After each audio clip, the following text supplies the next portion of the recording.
Friday, August 16th, 2019, Maneco 64, home of alternative economics and contrarian views. So we're living in really historic times, in my opinion, not only financially, monetarily, but also geopolitically. And I've seen a very interesting story that's come out in the FT, and I want to talk about that. Whether Denmark should consider selling Greenland to the United States. Yes, that idea is being floated around at the White House by President Trump. So here's the story in the FT. It's also come out in the Wall Street Journal, I think. It says, April Fool's Day joke, Trump's interest in buying Greenland stuns Danish.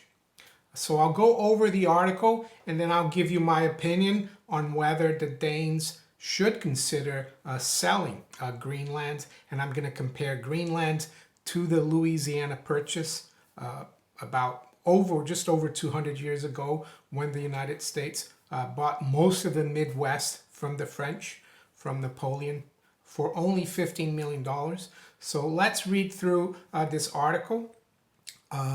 It's quite an interesting story, in my opinion. And then I'll give you my opinion on what the Danes should do. So let's have a read here in the FT. Copenhagen baffled as U.S. president floats idea of purchasing self-governing territory.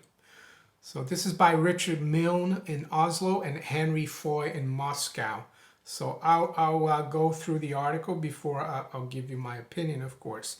It says Danes and Greenlanders woke on Friday wondering if the calendar had been turned back to April 1st.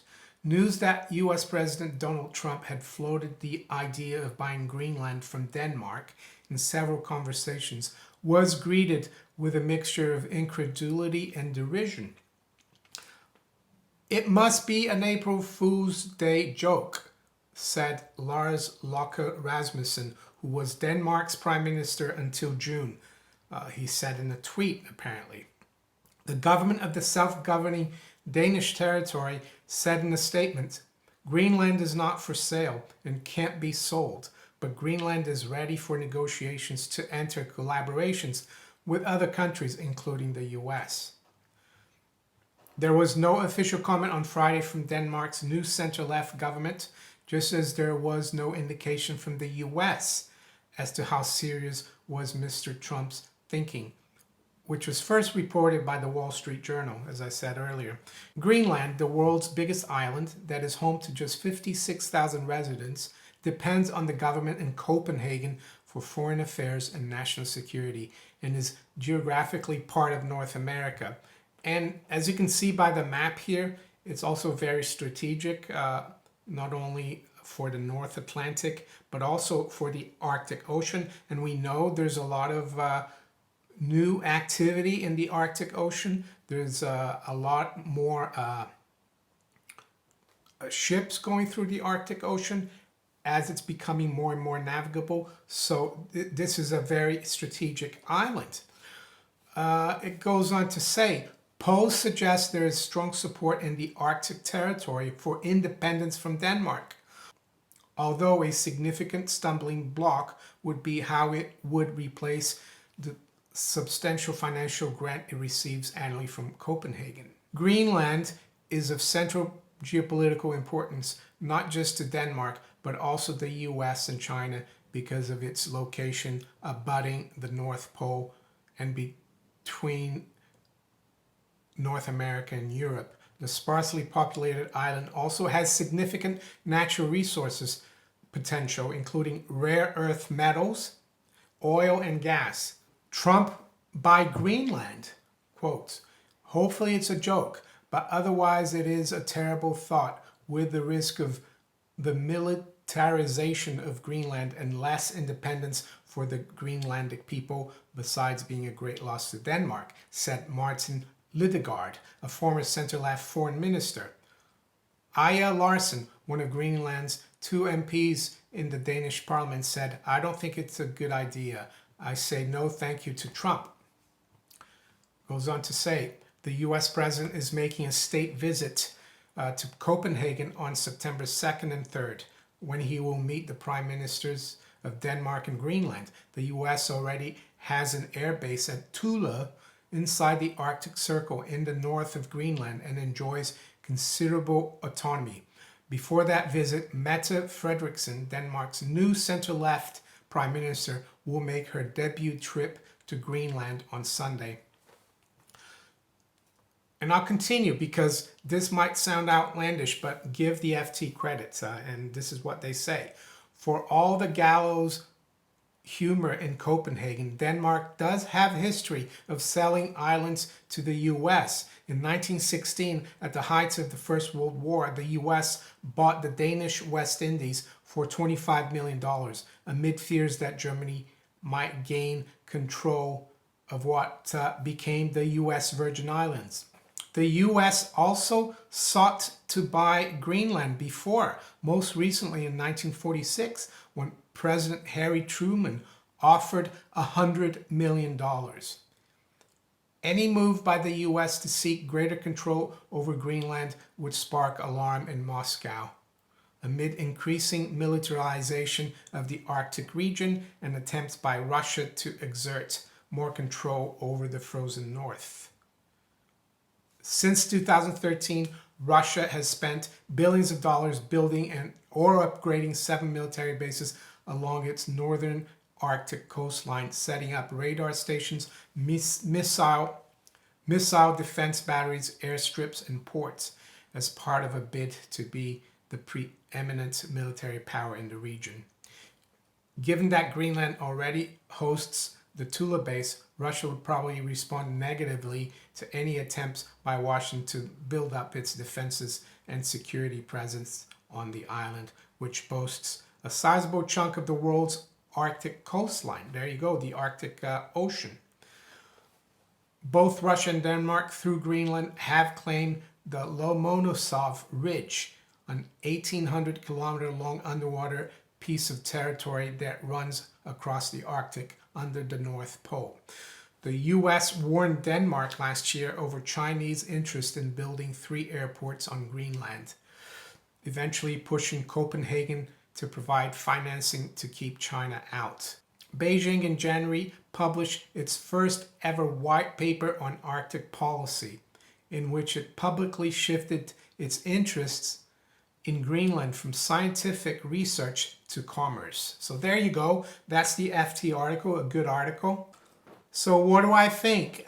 Do I think the Danes should sell Greenland? Personally, I don't. And the main reason why I don't is looking back at the Louisiana Purchase. So, and I'm going to compare Louisiana Purchase, the territory that was bought by the United States, and Greenland, because they're quite similar in as much as the area that they both have. So the Louisiana Purchase, according to Wikipedia, was the acquisition of the territory of Louisiana by the United States from France in 1803 in return for $15 million, or approximately $18 per square mile.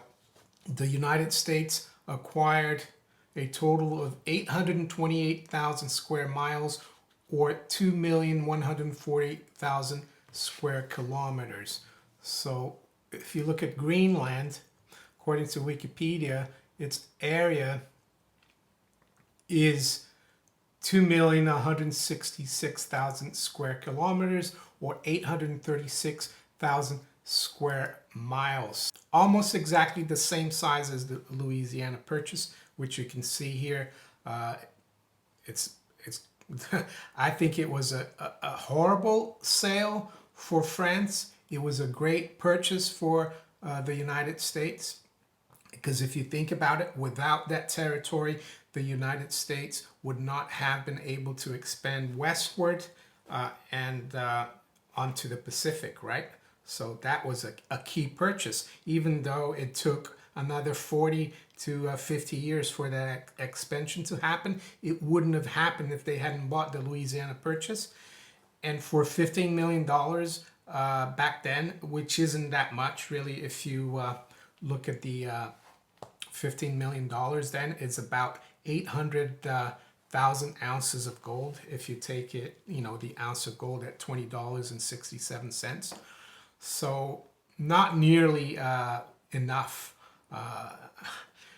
So a horrible deal for France in the long term, a great deal for the United States. It's that old saying that land, gold, and guns are great things to have, great assets. And you can see Louisiana Purchase. It's got most of Arkansas, half of Louisiana, part of Texas, all of Oklahoma, all of Missouri, all of Iowa, half of Minnesota. Horrible sale, I think, for the French, but they needed the money back then to fight the Napoleonic Wars. So, yeah, I don't recommend Denmark sells Greenland, especially due to the fact that that part of the world near the Arctic is becoming more and more important and strategic, and could have also rare earth minerals and oil and gas, which are becoming more and more important. We know that China, they extract the majority of the rare earth minerals in the world, and the US for some reason doesn't. So that would be very good for the US. So what would be my advice for Denmark if they were going to sell it? Well, the first advice would be to take payment in gold. I would not accept Federal Reserve notes because that's what the dollar is.